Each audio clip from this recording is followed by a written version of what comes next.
Thanks, Kevin. Um, Hi, everybody. I'm Derek, and I am a real alcoholic. And I really mean I'm a real alcoholic. Well, there's my friend Kevin Boss. Tell Kevin. Um, I, I was thinking of this topic today, the vital importance of the spiritual solution. And, you know, I want to tell you, I've been a member of Alcoholics Anonymous. It will be over 40 years, 42 years in October. And Alcoholics Anonymous has been around for 87 years. So I've been a member of Alcoholics Anonymous for practically half of its existence. And so I speak with some authority and some experience when I share with you on the topic I'm going to share, because I've seen a lot over these years. I've been friends with a lot of people I was privileged to know. Uh, Between the years of 1983 and 1984, when I resumed drinking again after 3 years of not drinking. I won't say 3 years of sobriety, because there's a vast difference between the promises of sobriety and the promises of not drinking. I was privileged to have Chuck Chamberlain, who wrote the book A New Pair of Glasses, as my sponsor for almost a year. But Chuck was very ill at the time, and he was. I was probably not too open either, but be that as it may, I was too drunk to even attend his funeral. I can remember that to this day, and that was the end of 1984. But I was an active member of Alcoholics Anonymous all those years, and I was to do much of my active drinking as an active member of AA. I don't think it's supposed to be like that. And you see, the program I worked from 1983 from 1980 to 1983, once I started to drink again, was not sufficient for me to stay sober after 1983, when I returned to drinking again. And I didn't know why, because I thought I'd worked the steps. I thought I did everything I was told. So I'm speaking about the vital importance of the spiritual solution. And that's what this program is really all about. And, when you look at the first edition carried the message, or carried the statement on step 12 that said, having had a spiritual experience or spiritual awakening as a result of these steps, we carry this message to others, said others, especially alcoholics, and to practice these principles on all our affairs. And on page 159, which you read in the preamble, Kevin, it says, aside from these casual get-togethers, it became customary to set apart one night a week for a meeting to be attended by anyone or everyone interested in a spiritual way of life. So this message wasn't just designed for Alcoholics Anonymous, it was designed for everybody. And it grew out of the Oxford group. Now, in the early days of when I was first attempting to get sober in AA, there were many books around at that time that you read in conjunction with the big book of Alcoholics Anonymous. And not alone is the big book of Alcoholics Anonymous, in my opinion. Now, this is my opinion, so don't believe anything I say. Trust your own experience in everything, and check your own experience. If anything I say resonates with you, check it out. But there were books like Language of the Heart, for example. This was available and sold at every meeting of AA. There were books like Alcoholics Anonymous Comes of Age. There were books like Dr. Bob on the Good Old Timers, There were books like Pass It On, History of AA. These books don't seem to be sitting around anymore at meetings of Alcoholics Anonymous. So not alone is the big book entirely misunderstood in many ways, all of this other stuff is missing. Here's a copy of the first edition of the big book of Alcoholics Anonymous.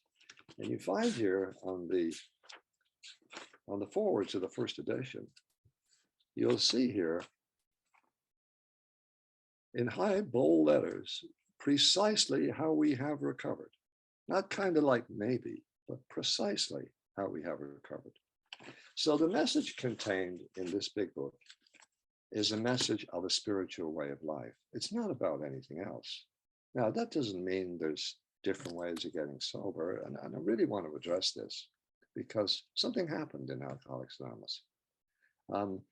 Until you understand the nature of the illness, all of these 100 men and women were stage 4 alcoholics, you might say. They were hopeless states. They had reached a point of absolute, utter deflation. They were finding it impossible to quit drinking. Absolutely. They were beyond human aid. And so the book was written as a spiritual solution to a hopeless condition of mind and body. So you got to understand what the hopeless condition of mind and body is before we get into the topic of 4 through 11. Otherwise, people come into AA, and in many cases, you hear the message, just don't drink, just don't take the first drink, go to meetings.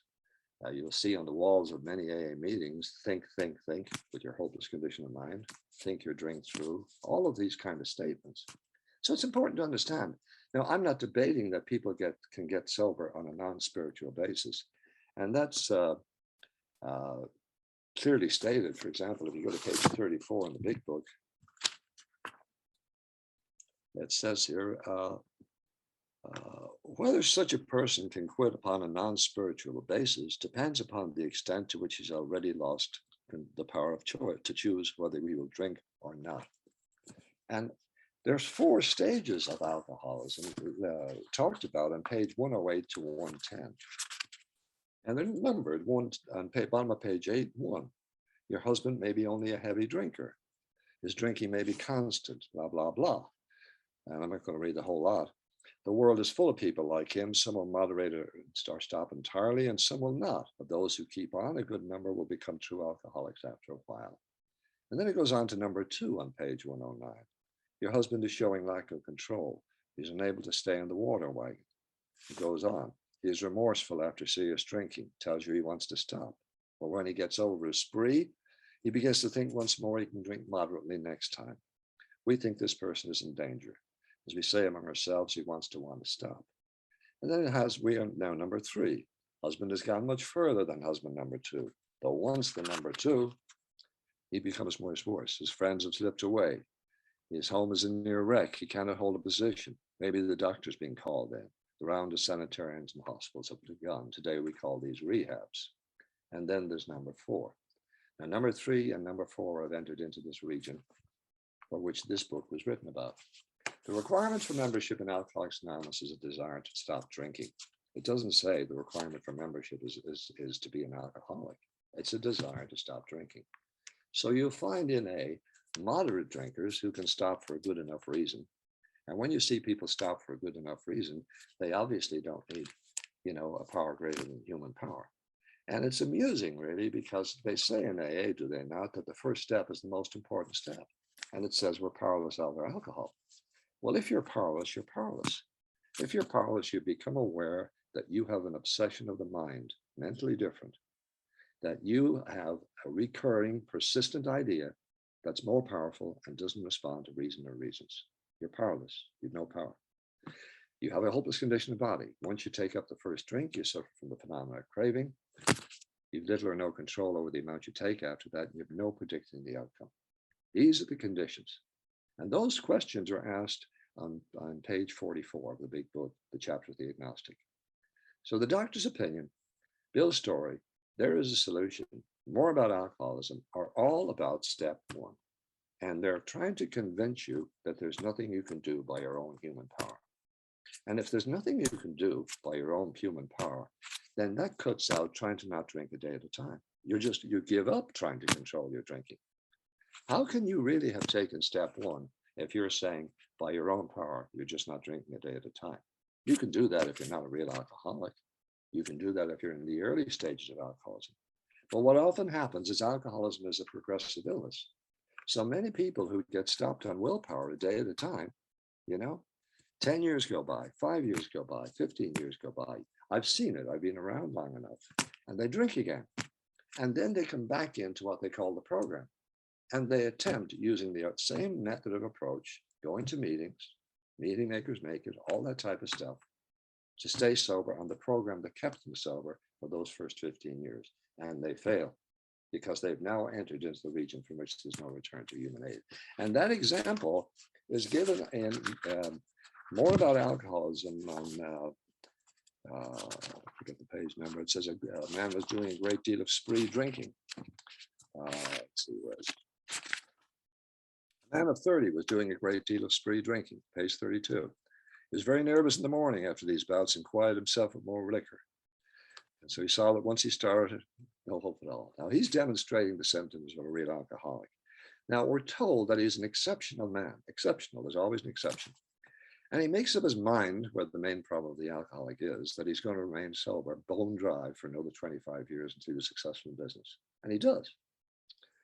He says he made up his mind until he'd been successful in business and so retired, he would not touch another drop. An exceptional man, remained bone dry 25 years, retired at the age of 55. And so after those 25 years, out came the carpet slippers and the drink. And it says, then he failed, out came his carpet slippers in a bottle. In 2 months, he was in the hospital, puzzled and humiliated. Alcoholism had progressed in him, even when he wasn't drinking. He tried to regulate his drinking, that's control his drinking for a while, making several trips to the hospital, gathering all his forces. He attempted to stop altogether and found he could not. Every means of solving his problem at his disposal. A robust man at retirement went to pieces quickly, dead in 4 years. So he makes up his mind to stop at 30. He practices his program of not watching the first drink and not drinking for 25 years. He starts to drink again, tries to practice the same issue again. 4 years, he's dead. Why? Did not know the spiritual solution. Now, that's why we want to talk about the vital importance of the spiritual solution. And that's what this book is about. It's not about anything else. And so Bill's story, there is a solution, more about alcoholism, are all about step one, along with the doctor's opinion. And so on page 44, it asks us 2 questions. And everything from page 44 on into page 164 is all about the inner journey of the spiritual solution. And it's not about anything else. And it says in the chapter of the agnostic, in the preceding chapters, you have learned something of alcoholism. We hope we have made clear the distinction between the alcoholic and the non-alcoholic. If when you honestly want to find, you want to stop, there you go, period of sobriety, and you want to stop, you can't quit entirely. If when you're drinking, second question, you've little or no control, you're probably alcoholic. If that be the case, you may be suffering from an illness which only a spiritual experience will conquer. Now, the wonderful thing about this is a spiritual experience and a spiritual way of life answers all your problems, not just some of them. Not just some of them. And, you know, I had the idea that if I was to live a spiritual life, I would be somehow deprived of something. I remember that distinctly. I was brought up a Catholic in Ireland, and Catholicism to me meant the clanking of rosary beads and, you know, wearing a hair shirt and generally feeling miserable all day long and praying and maybe giving myself a whack on the back occasionally, you know, for discipline and, you know, getting myself into some pious attitude and everything was going to be okay. And that didn't appeal to me one bit at all. And that was a very naive approach. So the book says then we had to find a power by which we could live. And that's on page 45. And then it says an amazing thing. But where and how are we going to find this power? Now, where is the location and how is the method, right? And the where, the location, they tell you on page 55. I'll tell you where it is.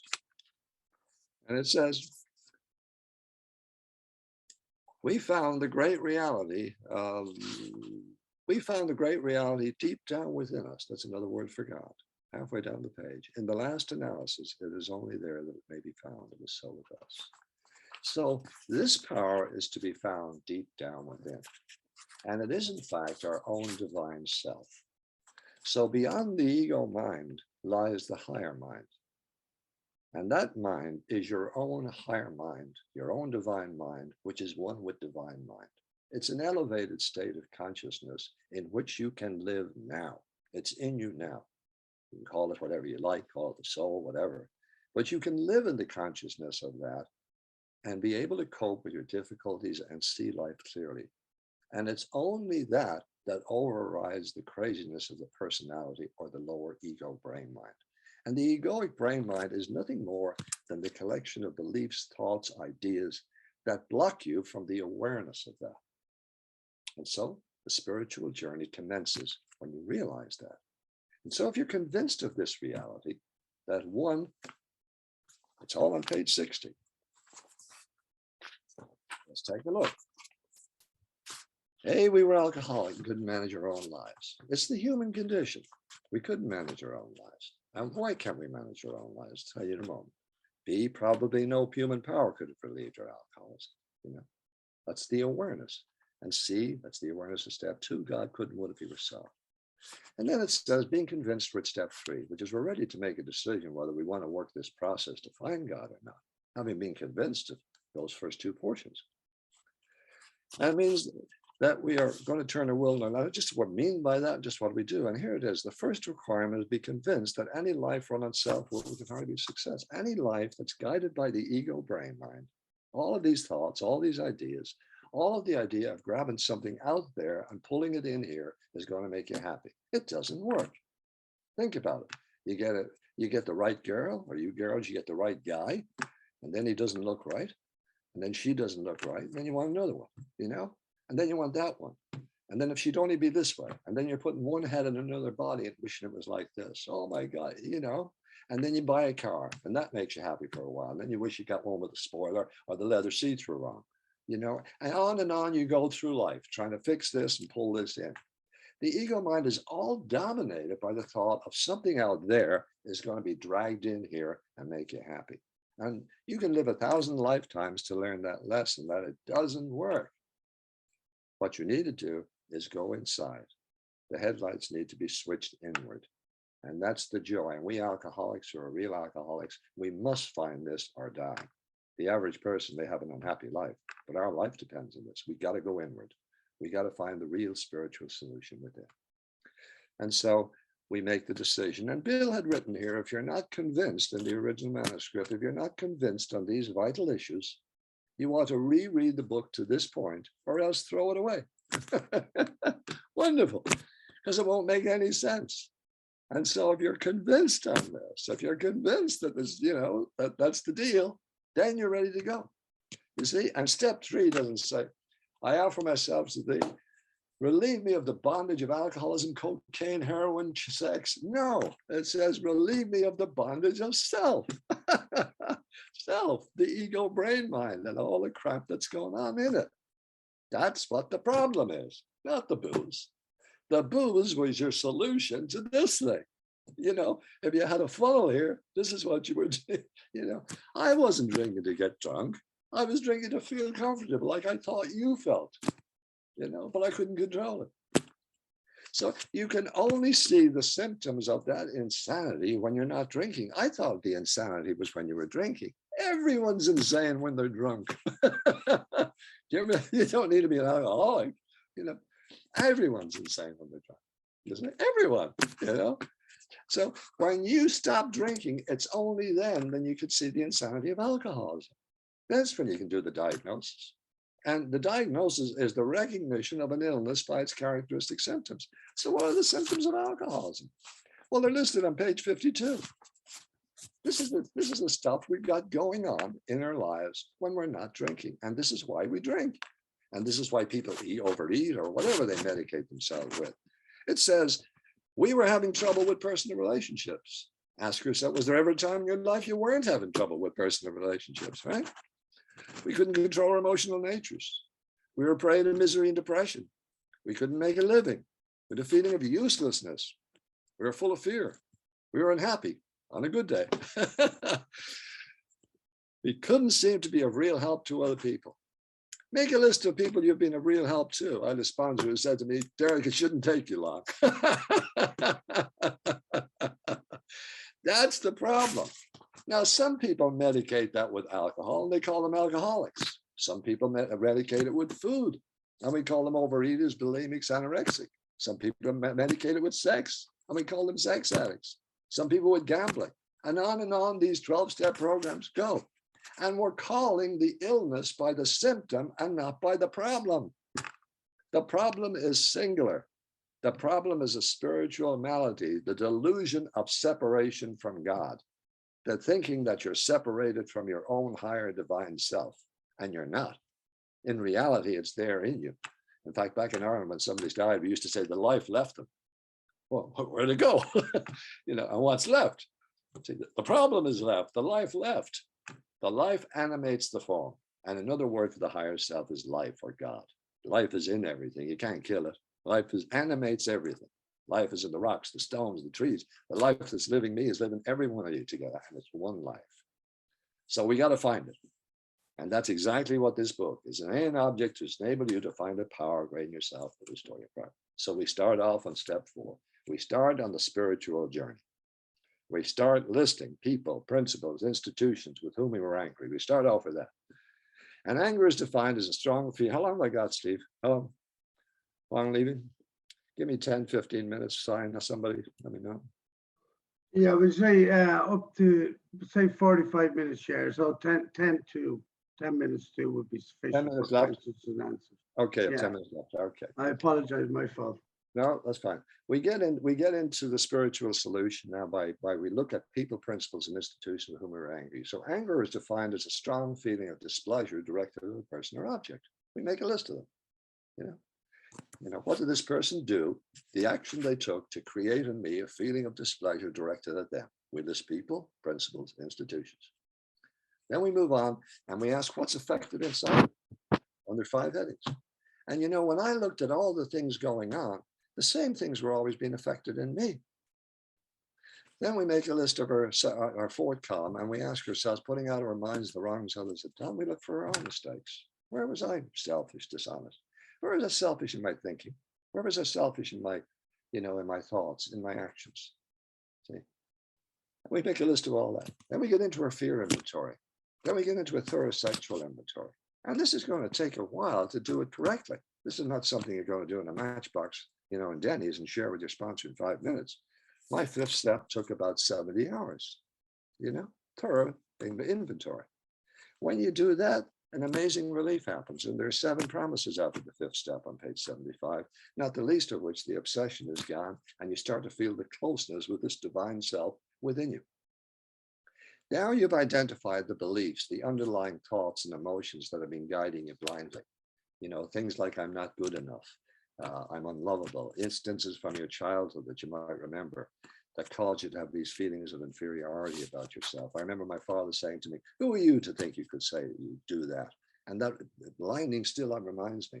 And as a result of that, I always thought I was a failure.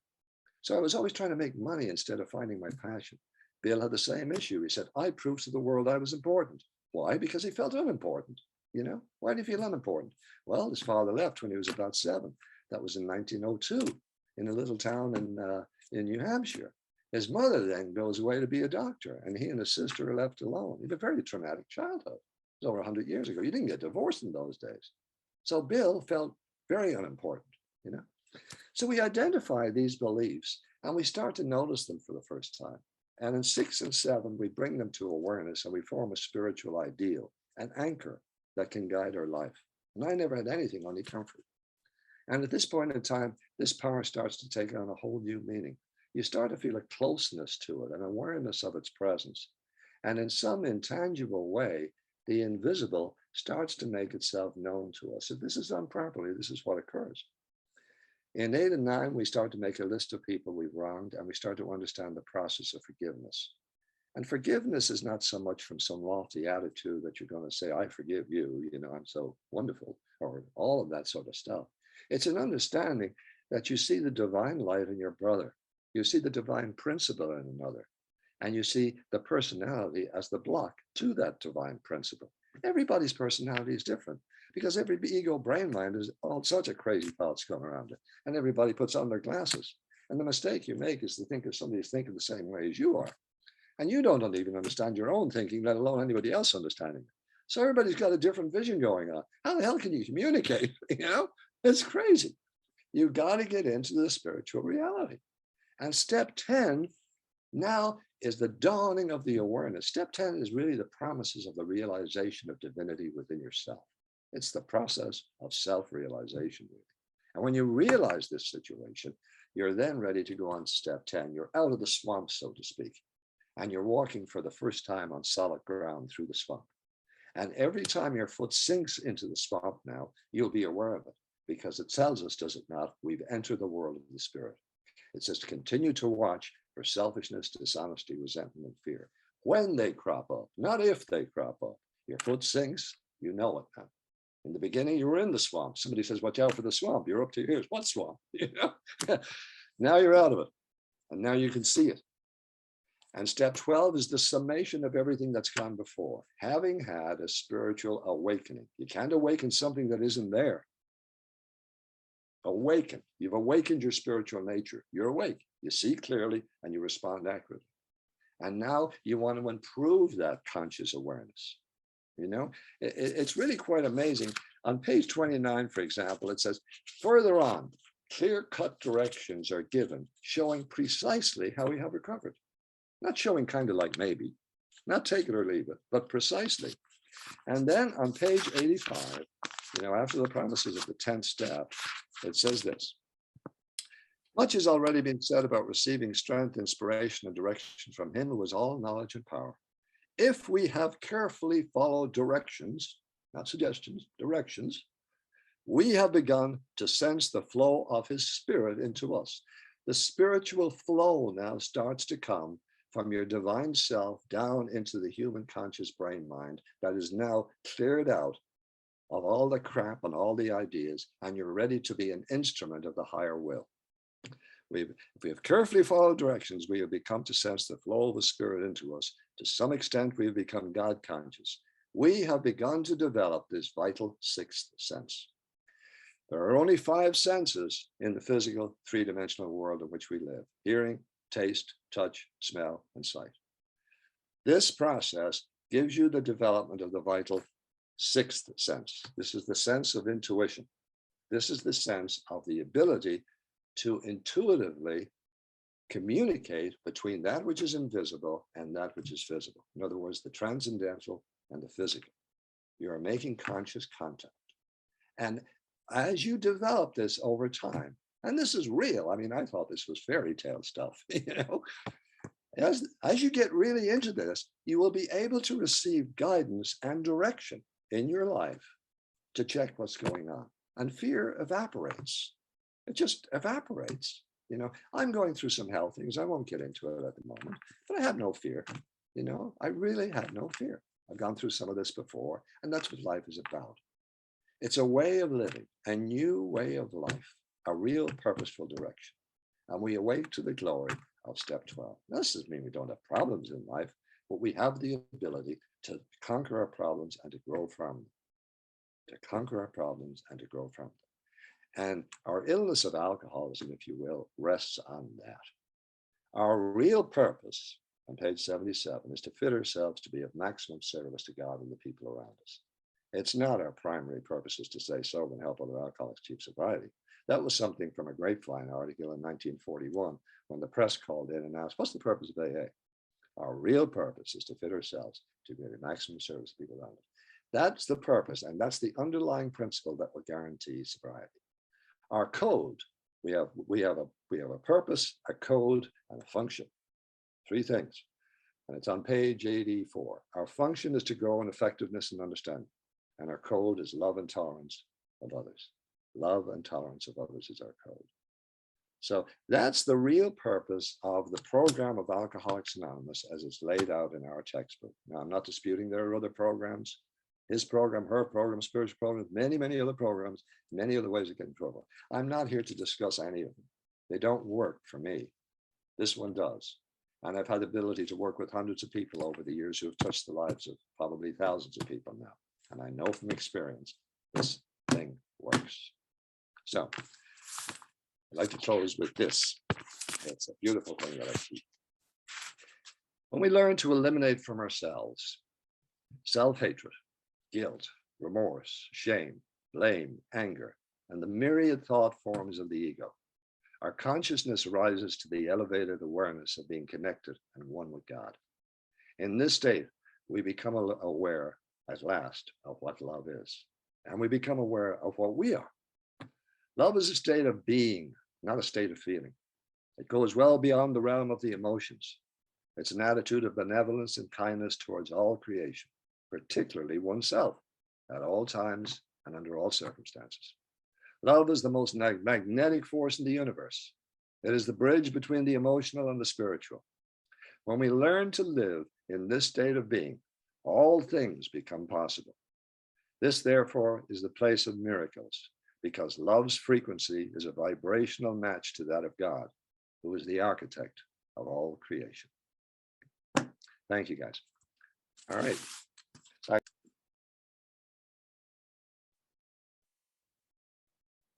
You know, when I first came into this idea of I offer myself to thee and God and my understanding and everything else like that, there's a I thought you had to come into this before you ever got into this awareness of God. And it's not that you make up your own definition of God at all in the beginning. I had tried for after I started drinking in 1983. I was a member of AA up in a little town called here in Laguna Beach, and then up in Davis, just outside Sacramento. And you know, everybody in that group saw that I was dying and getting progressively worse, and nobody was able to help me. I was really, really looking for a solution, and people were not aware, I don't think, of what a real alcoholic was, because they would say things to me like, you know, you just don't want to, you got to want to stay sober more than you want to drink. You got to want to, stuff like that. Now, well-intentioned people at that point in time really damn near killed me, really nearly killed me. So I just couldn't understand. And I finally, in '91, wound up with a 357 Colt Python that I loaded the bullets into, and with a bottle of vodka was sitting there, a little bit of Coke left or whatever. And I thought I was practicing step 11, where I saw through prayer and medication, you know, but that's not really what it says. It's meditation, not medication, you know, to improve my conscious awareness. And I said, I've tried everything. And I remember getting this moment of relief. And by some miracle, the door opened and an Irish guy came in, Brian Gallagher, and took the gun away and took me back down to Duffy's again. And I remember that that morning sitting outside there after this attempt, feeling so low. And a number of you have heard this story, that there was a squirrel sitting there. And it was the fall of the year. It was October of 1991. North end of the Napa Valley, a little town called Calistoga, and I was looking up at Mount St. Helena, and I thought to myself, you know, if I could climb that mountain, maybe like Moses, I'd get the tablets, I'd get something, you know, I'd be able to stop. And then I watched this little squirrel that was coming out and was taking nuts and it was taking them away. Suddenly I looked at the trees and the leaves were dropping, and out of nowhere, this thought came to me. You know, the tree was dropping its leaves, trusting that in the spring it would grow fresh ones. It didn't say I froze my ass off last winter. I think I'll hang on to my leaves this winter, you know? And the squirrel was only taking enough nuts for one winter. And I had piled up enough nuts for so many winters, and it was never enough. I had never enough of what I thought was enough. And I saw that in that moment, all these thoughts came to me, that season followed season. The sun came up, went down. There had to be an order behind all of this. And I realized people had been telling me from the time I was a kid who God was, what God wasn't, you know, what he had for breakfast, what I was supposed to do, what I wasn't supposed to do, you know, what I could play with, what I couldn't play with, whether it was a sin or whether it wasn't a sin. All of this stuff. And it was all fear-based nonsense, all made up by men. And I suddenly realized at that same point in time that if this reality really was in me, if I was made in the image and likeness of God, it couldn't be this body. It had to be something in me. And I realized, you know, out of nowhere, this thought came to me that it was all blocked by this crap in me. And that if I could get rid of that, then if there was something, it was going to have to show itself to me. And in that moment, from the moment of that suicidal despair, the tiniest little flicker, the tiniest little ember was born. And I can remember it. I made up my mind then, and I remember the guy who had told me for the first time in my life what the obsession was, that I was not in control of my drinking. You know, I've been in 6 rehabs. I counted them. All of them as a member, 5 of them as a member of AA. One of them the first time in. And I remember in every single one of them, I went in there myself voluntarily. I wanted to stop drinking. I didn't have to be placed there. I wanted to stop. And so I made up my mind, this was the guy who told me for the first time. And when I'd go into the second one, they'd ask me questions like, well, why didn't you stop the first time? And I'd say, well, I guess I wasn't serious. I had all these reasons I didn't know. I didn't say I had a hopeless condition in mind. I have an obsession that's condemning me to drink against my will, and I suffer from the phenomena of craving. You know, once I start to drink, I have no control over the amount I take, and I suffer from the lack of proportion to think straight. I'm in full flight from reality. I'm maladjusted to life. That's what an alcoholic is. I didn't know any of that, you know, so I would say things like that, and all these efforts. So when you don't know what you're suffering from, how the hell can you recover from it? You know, does that make sense? So I determined I was going to get with this guy, and I did. And the magic of these steps unfolded in the way I just described to you. I really can't elaborate on it anymore. I think what I've shared with you is the reason why the spiritual solution is the spiritual solution for our lives. You know, the book tells us the elimination of our drinking is just a beginning. You know, how insane to celebrate 30 years of just not drinking. You know, you stop drinking so that you can start living a life and developing yourself. You know, how can you develop a life if you're drunk? How can anyone develop a life? You know, I remember when I got married, I took out the trash, and I said to my wife, you know, the first time, I said, I took out the trash. And she says, what do you need, a drum roll? You know, you know, I mean, my grandmother didn't drink for 85 years. What does that make her? You know, there's a life to be lived, and the life to be lived is based on that awakening to your own divine self. You find that, you find everything. It's the jewel, in my opinion, of nothing can match it. And nothing can match the joy of bringing it to somebody else. And that's what we are. We are for the purpose of giving or giving. So thank you, guys.